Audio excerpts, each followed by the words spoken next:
Nah, dalam proses identifikasi kompetensi dan indikator, jelas ini berkaitan dengan silabus dan juga kurikulum yang digunakan di sekolah masing-masing. Jadi, kita perlu mengidentifikasi kompetensi dan membuat indikator turunan dari kompetensi yang akan kita ajarkan. Misalnya contohnya adalah kompetensinya eh, mengidentifikasi keanekaragaman budaya di provinsi masing-masing misalnya kayak gitu. Maka kita akan memunculkan indikator misalnya siswa mampu meng- mengidentifikasi keanekaragaman budaya di provinsi Jawa Barat melalui apa misalnya. Misalnya melalui video pembelajaran, maka kita membutuhkan materi yang berupa video, misalnya kayak gitu. Nah, kita identifikasi juga klasifikasinya masuk ke dalam klasifikasi materi apa. Apakah berhubungan dengan faktual, konseptual, prosedural, atau metakognitif. Nanti kita setelah mengidentifikasi klasifikasinya, kita mengkurasi materi yang sesuai dengan kurikulum. Kurasi di sini maksudnya adalah eh, menentukan cakupan materi yang akan disampaikan sesuai dengan kurikulum atau tidak. Nah, barulah setelah itu kita memilih sumber dan bahan ajar yang sudah kita tentukan. Lalu dengan sumber dan bahan ajar itu kita menentukan medianya melalui apa. Lalu lembar kerjanya, aktivitasnya seperti apa, dan evaluasi yang mau dipakai seperti apa. Ya, evaluasi ini sesuaikan dengan indikator ya. Misalnya jika siswa mampu menyebutkan budaya khas dari Provinsi Jawa Barat misalnya, maka kita perlu menggunakan evaluasi yang bisa memunculkan siswa menyebutkan. Nah, jadi sesuaikan dengan indikator pembelajaran ya. Nah, setelah itu melakukan perencanaan pembelajaran yang nantinya akan menjadi dokumen RPP atau rencana pelaksanaan pembelajaran.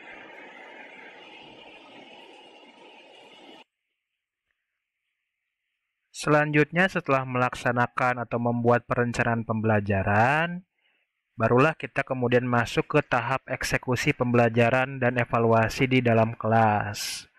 Nah, ini sesuaikan saja dengan RPP ataupun langkah pembelajaran yang sudah Anda susun dari langkah pembelajaran awal sampai ke akhir, yaitu evaluasi pembelajaran. Nah, perlu diingat di sini teman-teman semuanya, evaluasi pembelajaran yang dimaksud bukan hanya sekedar untuk mengukur, dan menentukan kelulusan siswa, tetapi juga untuk mengikat makna. Nah, kalau siswa itu kalau belajar kalau tidak diuji, maka kemungkinan yang diingat dan dipahami siswa pun tidak diulang dan tidak dikuatkan dengan evaluasi. Makanya pentingnya evaluasi di sini bukan hanya sekedar untuk menentukan kelulusan, tetapi juga untuk mengikat makna. Nah, dan ending dari pembelajaran adalah refleksi.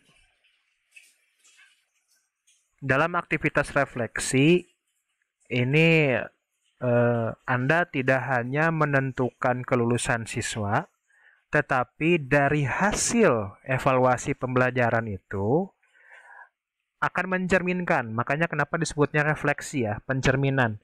Akan mencerminkan bagaimana tingkat keberhasilan seorang guru dalam mengajarkan materi-materi IPS. Nah, kalau nilainya kecil-kecil berarti siswa bukan bukan hanya karena siswanya yang katakanlah ya malas ataupun bodoh, tetapi kitanya yang ngajarnya kurang dipahami oleh siswa kayak gitu.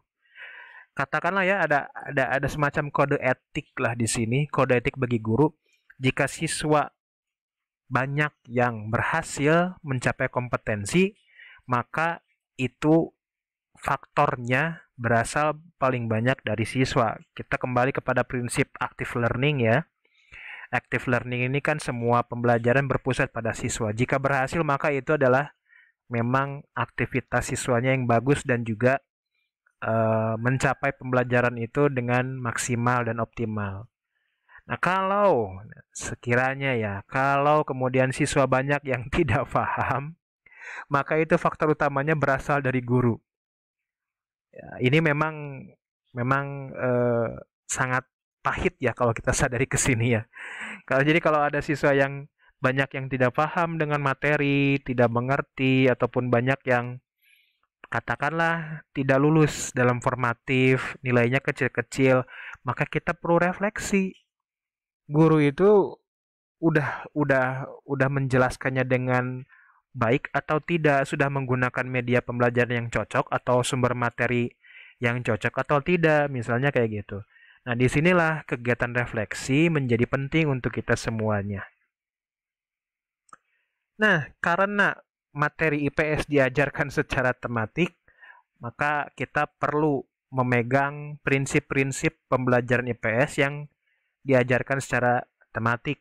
Nah, ini adalah dari Profesor Saud, saya dapatnya ini. Kalau mau dipelajari lebih lanjut, silahkan ya. Ini yang pertama ada hidden curriculum. Hidden curriculum di sini maksudnya adalah meskipun kita mengajarkan IPS sesuai dengan kurikulum, tetapi ada beberapa kurikulum yang tidak nampak yang berkaitan dengan kondisi sosial dan juga latar belakang siswa, sehingga memunculkan informasi yang beragam tentang konsep dan juga materi-materi IPS. Nah, ini harus difasilitasi dalam pembelajaran. Makanya kenapa pembelajaran tematik itu tidak hanya sekedar menjadi model pembelajaran atau pendekatan pembelajaran ya, tapi juga menjadi hidden curriculum.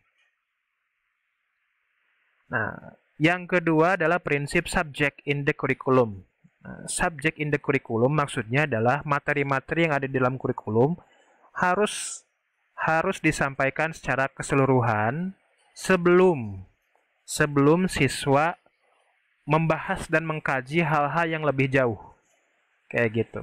Kita anggap subjek in curriculum ini adalah materi-materi dasar yang harus dipahami dan juga diajarkan oleh guru kepada siswa.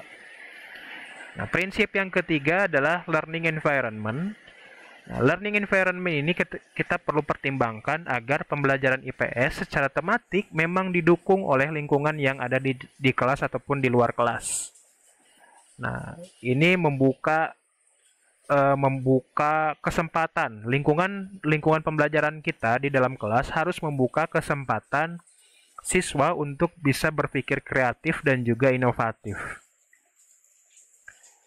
Prinsip yang keempat adalah views on social world. Artinya, pembelajaran IPS secara tematik harus membuka wawasan secara global, secara dunia. Jadi, kita tidak menutup kemungkinan fakta-fakta yang muncul di lingkungan sekitar kita, sekitar anak-anak untuk bisa dibahas di dalam kelas. Dan yang terakhir yang paling penting adalah prinsip pembelajaran IPS tematik harus memunculkan dan juga membiasakan siswa pada value dan attitude, sikap dan nilai yang benar, yang baik, yang berterima. Itu tidak hanya belajar tentang materi sejarah misalnya, tetapi juga harus memunculkan sikap nasionalisme, karakter patriotisme, atau mencintai tanah air, membela tanah air, dan bangga menjadi anak-anak Indonesia. Itu adalah value dan attitude yang harus dicapai dalam pembelajaran materi IPS secara tematik. Nah, ini adalah materi-materi IPS di kelas 4. Ada membaca peta, menggambar peta, kenampakan alam, hubungan aktivitas manusia dengan lingkungan, sumber daya alam, keanekaragaman etnis, budaya dan agama, kegiatan ekonomi, dan sejarah Hindu-Buddha. Nah, ini kecuali sejarah Hindu-Buddha dan Kesultanan Islam ya, materi-materi yang di atas ini, yang 7 ini, semuanya memiliki batasan khusus hanya sampai tingkat provinsi. Hanya sampai tingkat provinsi. Ini untuk kelas 4 ya. Jadi kita mengindahkan pendekatan pembelajaran expanding community approach dan expanding environmental approach. Nah, batasan terakhir dari pembelajaran IPS, materi IPS adalah cakupannya meliputi provinsi. Nah, misalnya kenampakan alam nih ya, kenampakan alam dan sumber daya alam, maka yang diajarkan adalah cukup sampai cakupan provinsi. Keragaman etnis budaya pun cukup di sekitar provinsi Jawa Barat, cukup segitu. Misalnya kayak gitu. Ini adalah rambu-rambu yang dikeluarkan di dalam kurikulum sesuai dengan Permendikbud tahun 2018. Nah, cakupan ini bisa berubah, jadi saya tidak perlu menjelaskan lebih panjang lagi karena kurikulum selalu berubah ya, sesuai dengan perkembangan zaman. Lalu masuk di materi kelas 5. Nah, sebenarnya materinya masih membahas hal-hal yang dan materi yang serupa ya sebenarnya. Tetapi sudah mulai meluas cakupannya ke Indonesia. Nah, kenampakan alam yang tadinya hanya di provinsi masuk ke lingkungan yang lebih luas atau community yang lebih luas, yaitu se-Indonesia sebagai negara maritim dan agraris. Lalu muncul juga materi tentang pembangunan di Indonesia, baik di bidang ekonomi, budaya, kultur, sosial, dan sejenisnya. Lalu ada materi tentang ekonomi, koperasi, dan pemanfaatan sumber daya alam di Indonesia. Jadi semuanya berhubungan dengan cakupannya lebih luas ke negara kita. Lalu ada materi tentang sejarah kolonial, sejarah kemerdekaan, dan peristiwa-peristiwa pasca kemerdekaan RI. Selanjutnya adalah materi-materi IPS di kelas 6. Nah, cakupan dari kelas 6 ini sudah mulai luas ya. Kalau di kelas 4 kita belajarnya sampai cakupan provinsi, kelas 5 cakupannya sampai negara kita, Indonesia. Nah, di kelas 6 sudah mulai diperluas ke negara ASEAN. Nah, ini mengenal negara-negara ASEAN ya. Mengenal negara-negara ASEAN, sejarahnya seperti apa, dan dampak kemerdekaan kita terhadap negara-negara di sekitar kita. Seperti misalnya, kayaknya memang kita trendsetter di dalam sejarah itu. Setelah Indonesia merdeka, banyak sekali negara-negara yang katakanlah ya negara dunia ketiga lah, semacam Afrika, lalu beberapa negara di Asia Tenggara ikut memproklamasikan kemerdekaannya dengan cara yang berbeda-beda jelas. Lalu mengenal kenampakan alam benua-benua di dunia. Ini secara geografis saja ya, hanya sebagai wawasan saja. Lalu ada peristiwa alam dan kerusakan alam. Nah, ini hubungannya dengan peristiwa-peristiwa alam yang ada di Indonesia dan juga mengkaji kasus-kasus yang ada di sekitar ASEAN. Lalu ada materi tentang globalisasi serta ekspor dan impor. Nah, ini cakupannya hanya mencapai ASEAN saja, gitu.